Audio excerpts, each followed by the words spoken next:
Hello agents, welcome to Secret HQ Reviews, the only channel on the internet that features me. Forza Motorsport was developed by Turn 10 Studios and published by Microsoft Game Studios. Forza returns this year with the 8th installment of the long-running franchise, but instead of using the number 8, they've simply named it Forza Motorsport. Now allow me a moment to preface this with the fact that all the footage here was captured by me on my Xbox Series X. And I am by no means any good at these games. I would never in a million years presume to think that I'm even halfway decent at these games, but that doesn't mean I don't enjoy a well-crafted racer.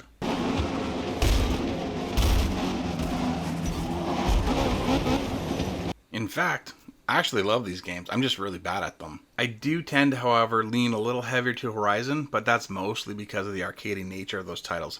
But I still like a good sim. Now, let's talk about the game. Turn 10 is hell-bent on making the Forza series as accessible to gamers of all stripes, and this one is no different than the rest. The options are incredible. We're talking for people who have color blindness, mobility issues, or even various driving assists for folks who enjoy playing these games, but don't necessarily have the time to take them super seriously and want to just enjoy a game without honing their skills for hours and hours upon gameplay. Some of the key features to be aware of with Forza Motorsport is, at launch, that there are over 500 cars from manufacturers such as Acura all the way to Zenvo hypercars and almost every letter in between. There are 20 rebuilt tracks from around the world and 5 all new ones to the series, as well as 800 modifications to these vehicles. They've also got plans to release new challenges, race events, cars, new community events, and tracks regularly every month.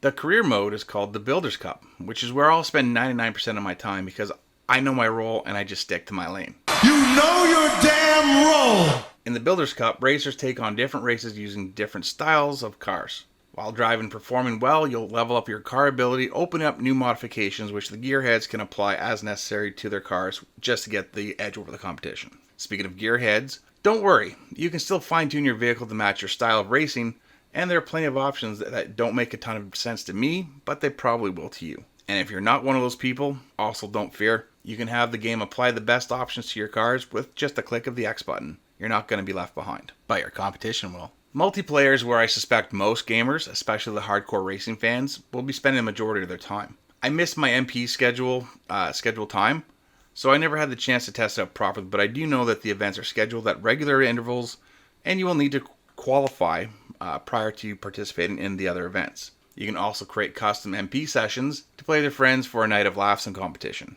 The Rivals mode, which I also quite enjoyed, is a single-player experience where you race against the ghost of a rival gamer for leaderboard supremacy and bragging rights. And let's not forget about you creative types out there, you can still make your custom skins. I really envy you and your patience, because I've seen some absolutely stunning ones in the past, and I'm really excited to see what the community makes next. You can also bring in your previous files from games as far back as Forza 5. Graphically, Forza Motorsport is easily the cream of the crop on that front. There are 3 modes to choose from on the Series X. Performance, which prioritizes 60 frames per second at 4K. Performance RT is the same as Performance, but with ray tracing and variable resolution. And then you have the straight up visuals mode, which will get you max 4K at just 30 frames per second. I gotta say that the game looks outstanding on the Series X. In particular, I loved racing at night in the rain. Just take a look at that video for a moment. It's sharp. Total time penalty is about a second.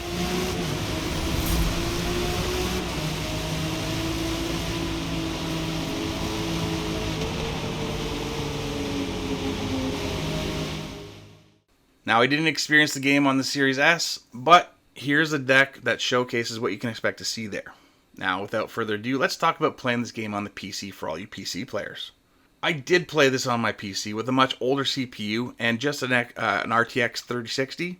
I was able to run the game at Ultra mode, and I was getting somewhere between 28 to 35 frames per second at a resolution of 3840 by 1600. I wasn't remotely upset with that, but then when I turned on the DLSS, goddamn what a boost. I managed to get an extra 10 to 12 frames per second out of the benchmark tools in the game, and it felt great. Let me tell you what an eye-opening experience that was for me. Not only does the game look incredible, but it had me considering whether or not I should start playing more games on my PC over the console. It was that good, and really made the immersion that much better. From an audio perspective, the team at Turn 10 has turned out yet another incredible effort. The roar of the engines as you fire the cars up to the raindrops hitting the windshield or pavement. There's no stone left unturned here, and if you don't have either a really good home theater surround or a high-end headset for your PC, you owe it to yourself to find one and enjoy it. Personally, I use a Turtle Beach Stealth Pro, and I'm extremely pleased. In all the years the Forza franchise has existed, developers often talk about how much they love racing and cars, and they just want to share that love with gamers, and honestly, it shows. Turn 10 and Microsoft Game Studios have delivered the definitive racing simulation experience of the generation.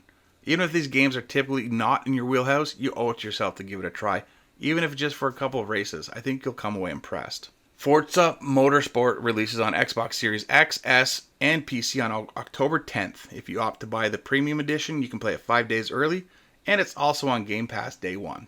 Thanks for watching, and don't forget to hit the like, subscribe, and all that jazz, as I have more reviews waiting in the wings and potentially some giveaways coming soon.